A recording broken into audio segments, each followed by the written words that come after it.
I did want to get your reaction to specifically, Gavin, is we've been talking a lot about how Bernie obviously having the moment of his entire career, which is an insane thing to say after his two, massive runs for president.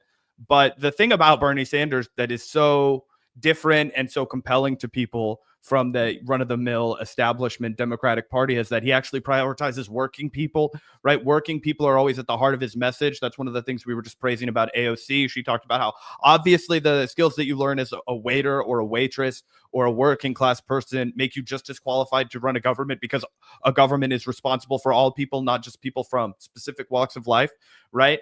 And it got me thinking about this Megyn Kelly clip, right? And normally when we watch Megyn Kelly, it's because Anna Kasparian has gone on there. But this time, a different individual went on there, and it was Tim Dillon.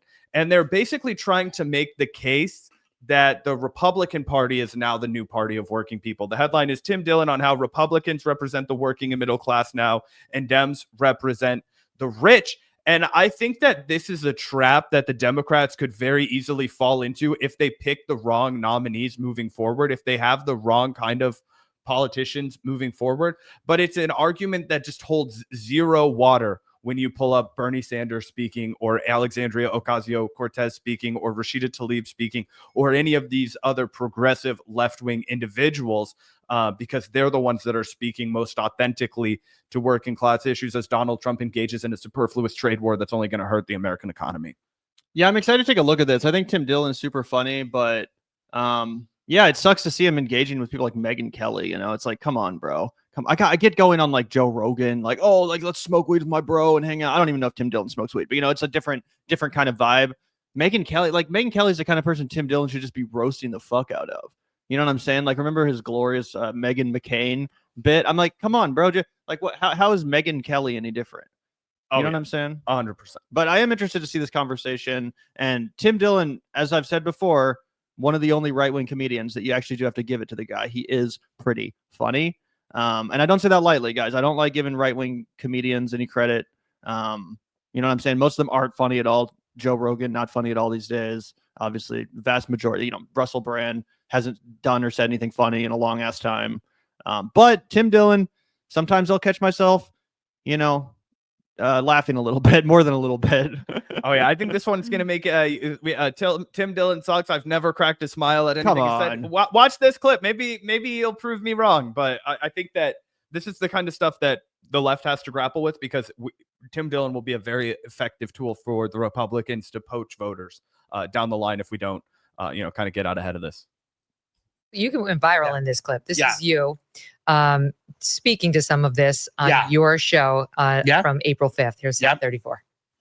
Charlie takes a big buyout, okay? Because a multinational corporation like Unilever buys the chocolate factory, and they move all of the jobs offshore. He didn't even like chocolate. He just liked going to orgies on a yacht in international waters. He comes back, he wipes the blood off himself from just throwing a woman over a boat. And they said, Charlie, why did you sell the factory? Why are all the Oompa Loompas on fentanyl? And Charlie says, it's a shame how trans people are treated in this. Is less funny now because Megyn Kelly's also laughing at it. Like, if I just saw this out of context, I'd probably be laughing. But now that she's like giggling in the background, that kind of like, it kills it. That's a great point. Country. And they go, what? And it almost feels like Charlie himself is using some of this to get people's mind off the fact that he sold his chocolate factory to a global multinational conglomerate who's offshored all of the jobs. Now we say to the Oompa Loompas, I hope you got your Bitcoin. No. I'm trying to make the chocolate bar. Oh, we don't do that here anymore. Go work at Panera. So that's what America is. It's an Oompa Loompa at Panera. So true. It's hard to argue with. So obviously that is a comedy that was delivered with a right-wing tilt. Like, there are people in it, he's a right-winger. No shit, right? Obviously. But what he's doing is he's talking about something that is really impacting Americans, right? The offshoring of our jobs, the fact that all of these billionaire elites are, engaging in like weird orgies and committing crimes and then coming back and giving you a superfluous lecture. Okay, yeah, that rubs people the wrong way, and it makes it so that people are more vulnerable and susceptible to these right-wing, he does look like Augustus Gloop, these right-wing propaganda points, right? And it's so so hilarious that both of these individuals are going to turn their audience to Donald J. Trump as a solution for the problems that he laid out, a literal billionaire who is engaged in international exploitation, sex crimes, all kinds of bad behavior, not paying his workers. The idea that these people have successfully been able to divert their audiences to that guy as a solution shows that the left isn't competing in this world enough, right? Because that's so laughable, that's so pathetic that they're able to get away with that with like a few quick jokes and a wink and a head nod. You know what I mean? These are people that we should be ultimately getting to side with Bernie Sanders because he's going to authentically represent their, Megyn Kelly? interest. No, the people who that are watching Tim Dillon's comedy. Oh, yeah. I was like, wait, what? Oh, no, not Megyn Kelly or Tim Dillon. These people are lost causes. I'm talking about the people who will stumble across Tim Dillon and then slowly get swept up in his spell, right? Because he does play this like, I'm, above the fray, like, I'm speaking on behalf of working people kind of a guy, but then slowly he'll, encourage you to take on more Trumpian positions. Yeah, I think that the American working class has been. I'm sorry, guys, but we never ignored any freaking transphobia or any of his positions. We just said he's a right winger. I hate to give credit to right wingers, but he's the only one that's kind of funny, which, yes, he sometimes is. No one's excluding anything he stands for or has said. No, dude. And if you guys can't understand why we need to unpack content like this, it's because you're not actually interested in winning, right? Like these are not the people that you need to understand. You need to understand why these jokes are landing if you're going to be able to, kind of understand. Like, I'm sorry, you don't think Tim Dillon's funny? A lot of Republicans do. A lot of low information voters do. And when he makes jokes like that and then slowly but surely, pivots his audience back to Trump, like that's a problem. Right. Yeah, and also we're not denying his transphobia. Zach, literally, I remember you have fucking told the story before back in like 2018 or whatever. You canceled your fucking Patreon membership to Tim Dillon because you realized that he was dabbling in transphobia. We're not denying shit. Oh, yeah. No, I mean, most people in our chat are just being babies, but yeah. Thrown aside by both parties. Yeah. And I think that people in this country that are fortunate can't fully understand the desperation in a lot of parts of the country that have been ignored. And I think a lot of that has to do with the deindustrialization of the country. Now, there's going to be periods of adjustment. There's going to be ugliness. There's going to be, but I think the country is more than an economic zone. I don't think you could see it as just a place to make money. I think, again, insane for him to come in here and be like, oh my goodness, like you can't just treat the, world like a company. You can't treat the United States as if it's like a corporation. That's not how you do business in this country. Meanwhile, he was a Trump supporting comedian, right? So it's crazy that there's this entire apparatus out here of people who are basically like Tim Dillon, who will address real grievances of the working class, right? They will talk about how people have been left behind. They'll talk about how multinational corporations are running everything. They'll talk about how there's not enough money trickling down to working people. And then they'll be like, and thank God we have this man named Donald Trump who understands the workings of the world and is going to lead us out of it. But it's incredibly effective, guys. And it's because we don't have enough, comedians that are kind of able to take on that working class vibe, that like working class tenor. That's why we always uplift Bill Burr. You know what I mean? Anyway, this is how they're weaseling in. This is how they're trying to make the argument that Republicans are actually the working class. Yeah, I want to actually hear Tim Dillon make that argument because, I mean, he's just saying kind of vague shit right now. Yeah. I think you have to see it as a place where you have a culture, a country, something where you have to go to war to protect, right? I don't think people can just see it as a place where there are financial opportunities. Yeah, we got a roaring market. Yeah, right. So I think that obviously it's important that people have a good standard of living, that they have money. We all want those things. But I also think there has to be some attention paid to large swaths of the country that are not, sharing in any of the prosperity of the last, 20 to 30 years. It's like, I've heard you talk about how like in 20 years, the Democrats became Republicans and the Republicans became the Democrats. Right. And it's really so true in so many ways because you look at like the Democrats used to talk. The sophisticated take you were looking for. Also, it's like if the Republicans became the Democrats, then why are you still a fucking Republican? Does that mean you're actually a Democrat? Like what? Yeah. And all Megyn Kelly hates the Democrats. So wouldn't you oppose that if the Republicans became the Democrats? Why aren't you a Republic? Why aren't you a You know what I'm saying? Yeah. Am I having a seizure? Like, what is it? How does that make any sense? If the Democrats became the Republicans, I personally would not be cool with that. I wouldn't like that. As someone who actually likes what the Democratic Party is supposed to stand for. Yeah, I think that's actually a great point, because what she's doing is she's basically admitting that the Republicans don't, or historically have never fought for the working class. They suck, yeah. And that they sold the working class down the river at every opportunity. But don't worry, now there's a flippening happening. And this, billionaire Donald Trump, he's technically a billionaire now because of his scam Trump coin, but he wasn't a billionaire before then. Is somehow going to lead the workers to paradise, to greener pastures. It's pretty crazy. And that's what frustrates me about, people like Tim Dillon, because I think that he presents as almost apolitical, and then he slowly but surely leads people to Megyn Kelly. He leads people to these right-wing podcasts, and they have this legitimate grievance, right? That there is not adequate investment in middle America. They have this legitimate grievance that, like, oh, something's been taken from them, right? And instead of being brought to somebody like Bernie Sanders or AOC or the Squad, or a place where they're going to actually understand you're right, like these things have been taken from you, but this is the real thing that happened. They're just being led totally astray down to the dumbest people alive, like Megyn Kelly. I mean, watching this, you literally lose brain cells every time she opens her mouth.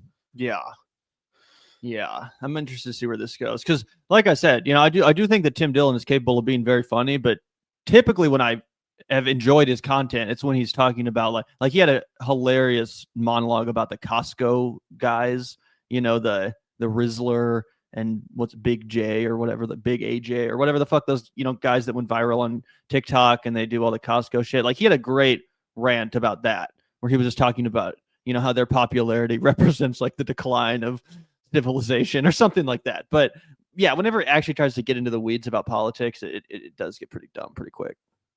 Talk like that. Yeah. But it got changed into, all they want to do is create one big social safety net. It's just giveaways, government giveaways, Right. you're a single mother, here's another check. Right. As opposed to Trump's approach, which seems to be, let me change the whole environment around you so you have more working opportunities. Let me lighten your tax burden if you're a waitress. Right. As opposed to just None of those things Donald Trump is doing. Yeah, what the fuck job opportunities? A bunch of fucking small businesses are going to have to close down now because of the insane tariffs, because they get like 1% of their shit from China. Even though they make it in America, if they get any of it from China, they're fucked. Like, that's crazy. The job opportunities, what are you talking about? You're going to be working for the fucking Salvadorian government in a slave labor camp. There's your job opportunity under Donald Trump. Exactly. And so here you have this very successful comedian, this guy that's blowing up on TikTok, this guy that does very well on all social media platforms. He's selling out comedy shows all over the place. And what he's doing is he's getting people worked up because they feel like they've been left behind. They have all of this economic angst. They have all of this, fear that, we're not even really a country anymore. We're just a shell LLC. You hear a lot of lip service from guys like Theo Vaughn. There's this entire new resurgence of working class anti-intellectual comics, and they make a lot of really great points in some narrow instances, but part of their broader project is leading you back towards Donald Trump and just kind of feeding that same machine that they claim to be interested in overthrowing. You know what I mean? Yeah, although to be fair to Tim Dillon, I don't know if he's ever pretended to be interested in overthrowing the machine. I remember he's always kind of, just been unapologetically like a capitalist, in it for himself, talking about how he took advantage of rigging the stock market right before the economic collapse of 2008. I don't think he's ever presented as some revolutionary leftist or whatever. No, but if I were to just watch that clip that he did about Charlie and the Chocolate Factory, right, I would take away from it, oh, this is a guy who's making a joke about the way that our country is run. And I would assume that he has a problem with that, right? Because of the way that he's presenting that information. He's talking about it as if, Charlie's out off having orgies because he sold his company to Unilever and he doesn't even like chocolate. And to me, that seems critical of the, world that you are describing. But I think that's the problem, right? Is that he isn't actually critical of the world that he's describing. But the people who are attracted to him probably are. Right. And I just feel like there's a way to poach some of those, actually authentically frustrated individuals with a real solution instead of the phony, hateful ones that Tim Dillon's going to offer them. And of course, Megyn Kelly, too. just like, let me dump a bunch of like free phones or goodies on you so that you'll keep voting the Democratic for me. Party was purchased by Wall Street, and Wall Street has ideas about how the way the country should function. Wall Street wants endless supply of cheap labor. They want open borders. The Koch brothers loved open borders. It was because it was an endless supply of cheap labor. It broke the back of the working class. I like how he's talking about the Koch brothers. Did you hear that little flip right there? He goes, the Wall Street bought the Democrats, and then he starts talking about how the Koch brothers love that shit. Like he's almost like supplanting the fact that the Koch brothers and the Democrats are on the same side. Oh, that's what he means. But now the Republicans are the Democrats. So now the Koch brothers are using them to pass their open borders agenda, Zach. And you're their useful idiot. You're over here advocating for Koch brother policies under the guise of revolutionary, commentary. Mr. Koch says, thank you, Zach. Destroyed unions, and it provided companies with low wage labor so that their profits went up. None of those profits were shared with their workers. But they got bigger mansions at the top. Bigger mansions. This guy will never tell you that Joe Biden was the most pro-labor president in the last 50 fucking years, and all of the least, the most anti-labor presidents were Ronald Reagan and George Herbert Walker Bush. The top, and the Democratic Party became completely purchased by Wall Street, and then identity politics is then kind of manifested as a way to convince people that actually they are interested in changing things. But by changing things, they don't mean giving you healthcare. They mean giving you like a trans Batman. Right. That's what they're doing, right? So they're basically saying, when has Donald Trump promised to give anyone healthcare? Like that's just what's totally missing from this analysis right here, guys. And a big part of the reason why I wanted to play this is because these guys, they'll build up these massive platforms as if they do have like some grand political understanding. But really, it's just sound bites. As soon as you get this guy talking to Megyn Kelly about actual politics, you realize he doesn't stand for fucking anything. He doesn't understand anything, and he'll just nod and agree whenever she says anything pleasant about Donald Trump and piggyback whenever she wants to take shots at the Democratic Party. It's pretty pathetic and thoughtless. Yeah, and also I should have watched this clip before saying that he was fucking funny, because he's not being very funny in this clip. I'll fucking link you guys a clip where he's actually being funny so you can see what I'm saying. I'm not just making shit up. He is capable of being funny. Hell, watch the Megyn McCain shit. You know what I'm saying? Watch the Megyn McCain bit. That was pretty good. Either way, another thing I have an issue with when it comes to this whole and then came the wokeness.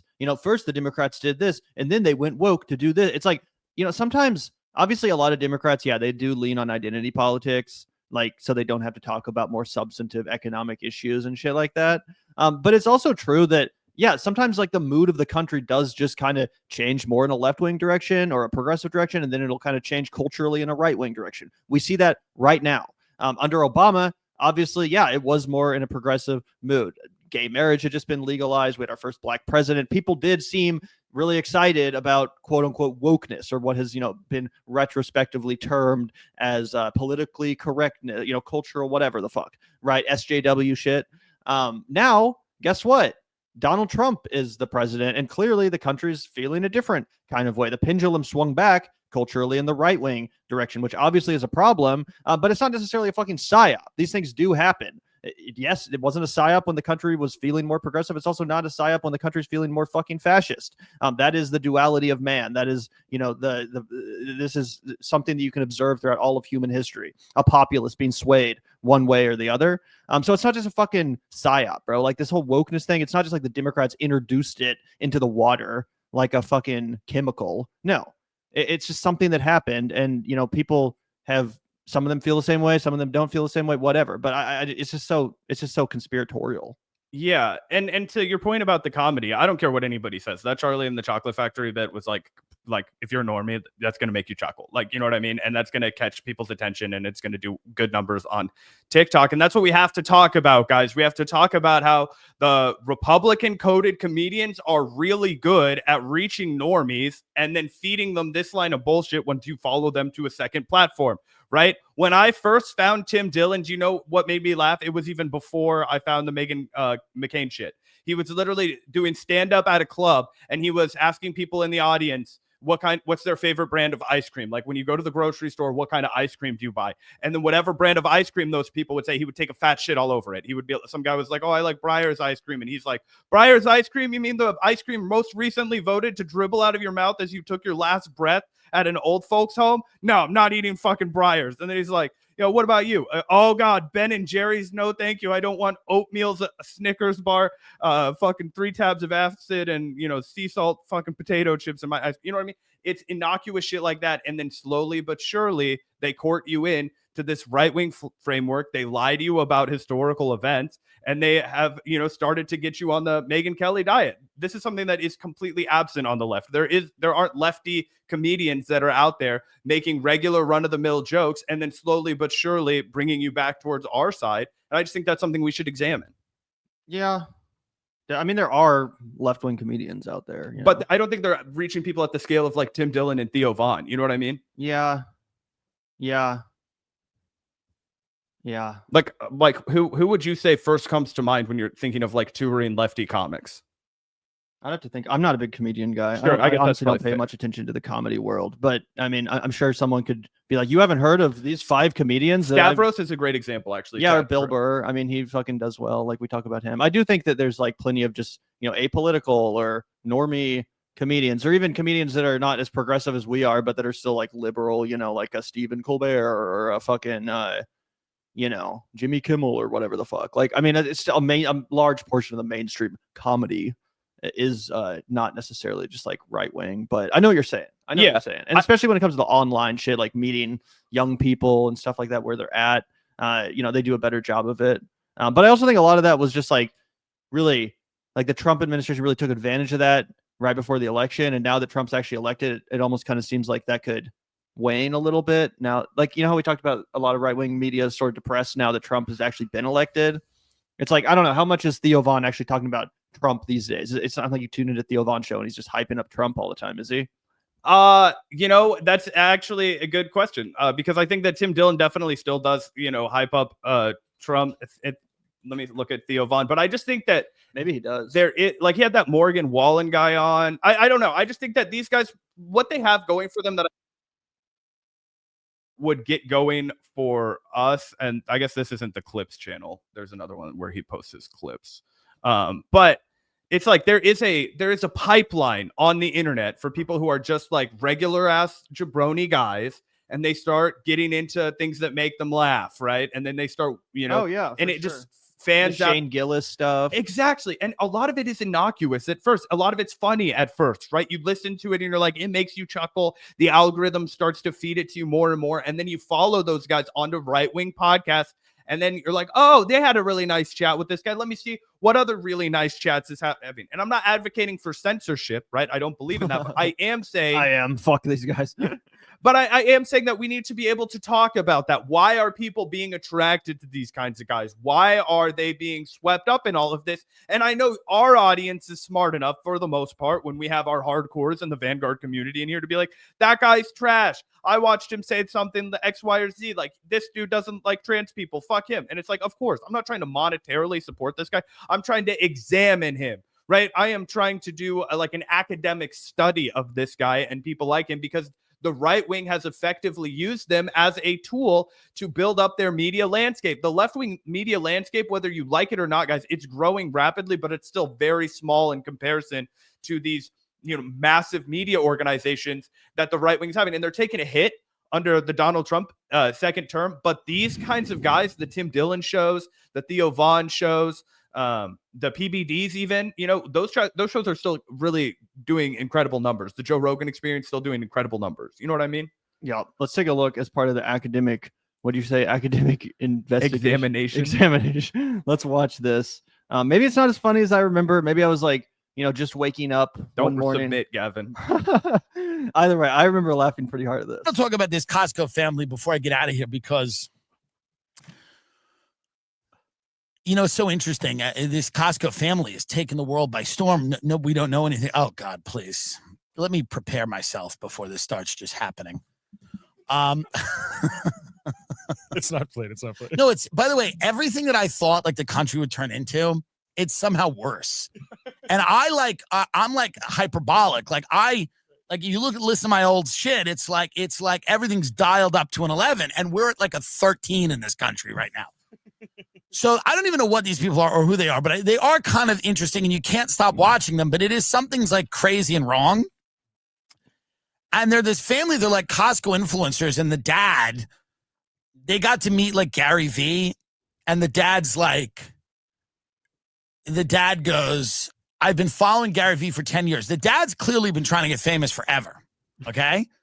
And he goes, I've been following Gary Vee for 10 years, and he's like really responsible for this. And I'm like, don't even blame this on Gary Vee. Like, there's no way that Gary Vee even co-signed this.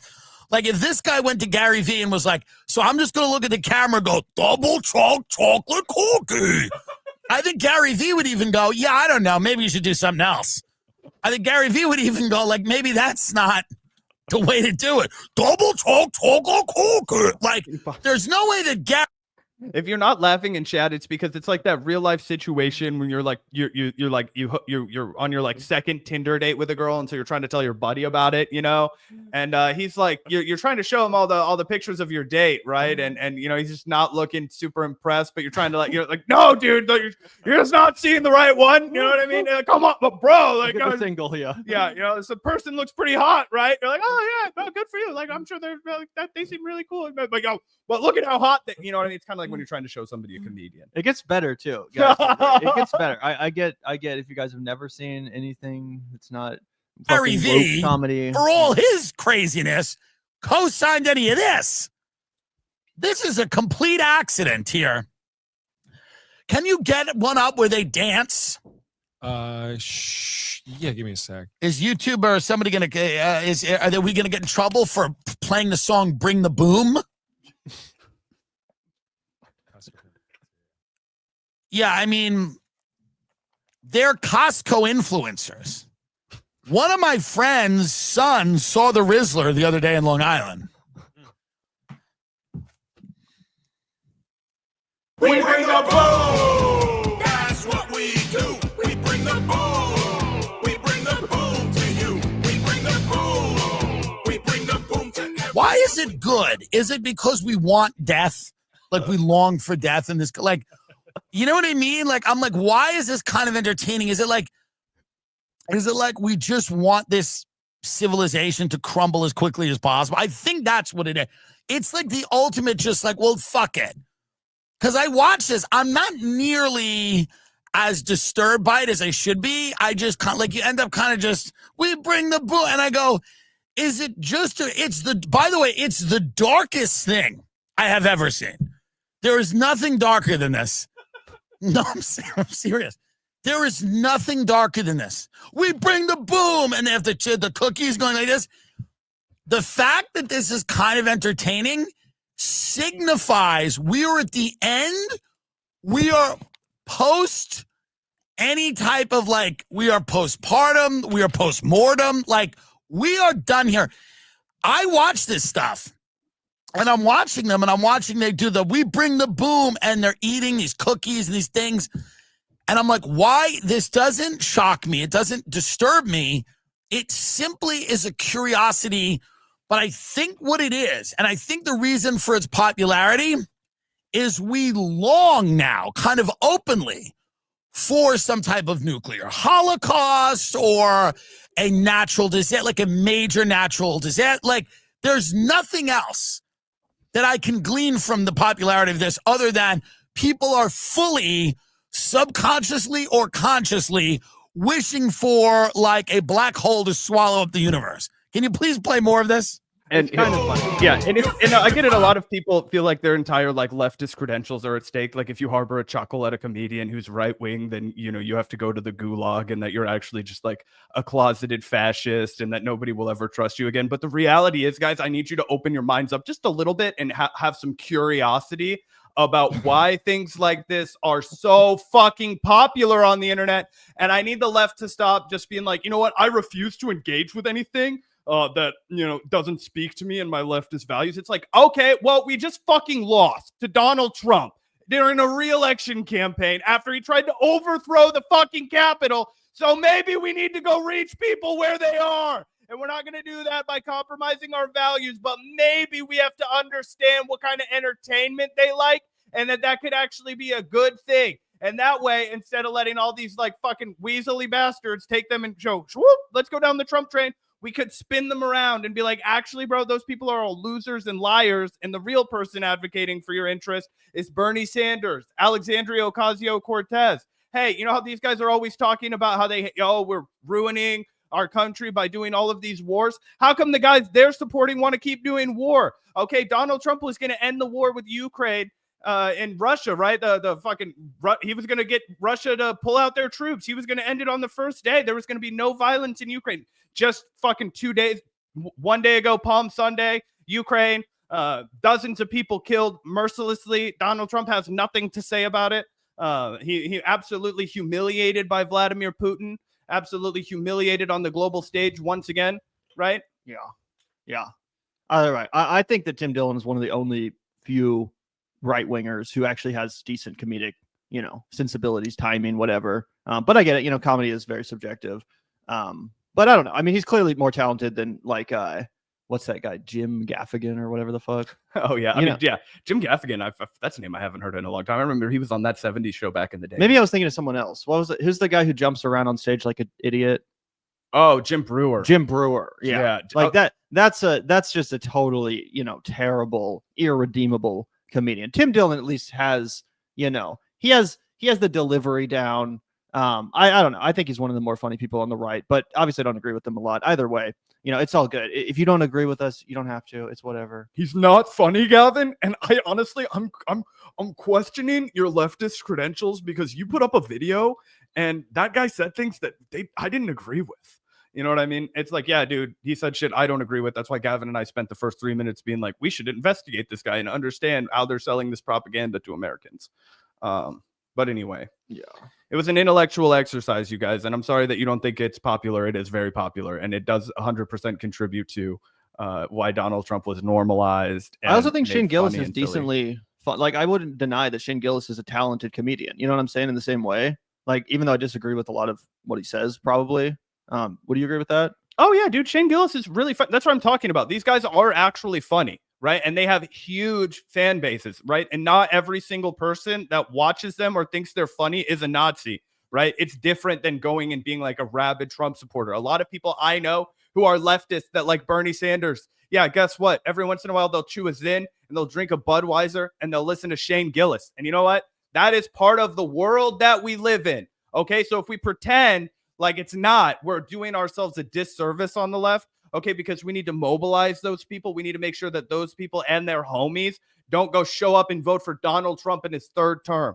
Okay, we need to reach them. Okay, so there are, yes, people who are so far gone that we don't need to be like spending our time like coddling over them. Like, I don't think that I should go to Ben Shapiro's audience and look for people who are going to be easily flipped. Okay, but when I'm talking to people who like Shane Gillis, people who like Tim Dillon, people who like Theo Von, a lot of them are reachable. And if we don't reach them, they are going to go to Donald Trump. They are going to go to the right wing.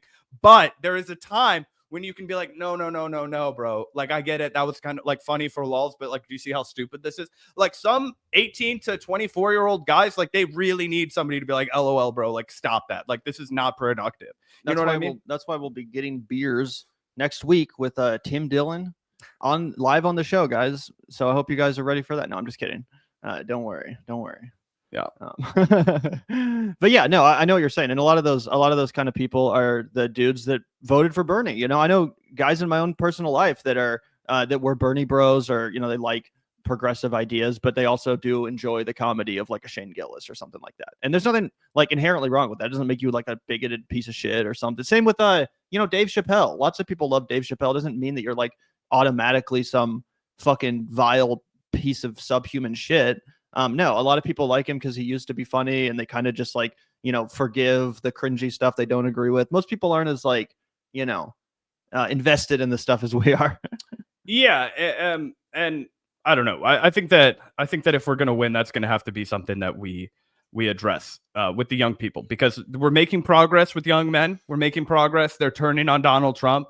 All right. But now we have to just take them from being amorphously apolitical and get them back on the Bernie bandwagon, get them back onto the left hustle, really make this, work for us, because there is a resurgence in admiration and honestly cosplaying as working class and being working class. We need to talk about how if you're going to cosplay as working class, you need to at least represent real political positions that are going to benefit the working class. You know what I mean? And I think that's a project that we all have to engage in. I think that we have to make sure that we are taking the time to talk about how it's absolutely horseshit when Tim Dillon goes on Megyn Kelly and talks about how the Republicans are the new party of working people as Donald Trump is destroying our economy. Which is, by the way, what we did. People just got triggered because we admitted that he's kind of funny. I don't even know what your issue. What's your fucking even issue with the commentary we gave?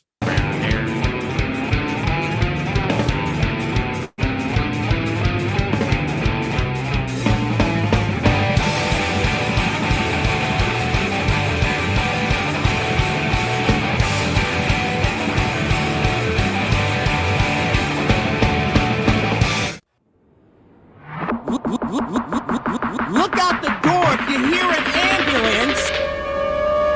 The Vanguard will be there, sir. The Vanguard will be there, sir. The Vanguard will be there, sir. The Vanguard will be there. Be there. The Vanguard will be there. Be there.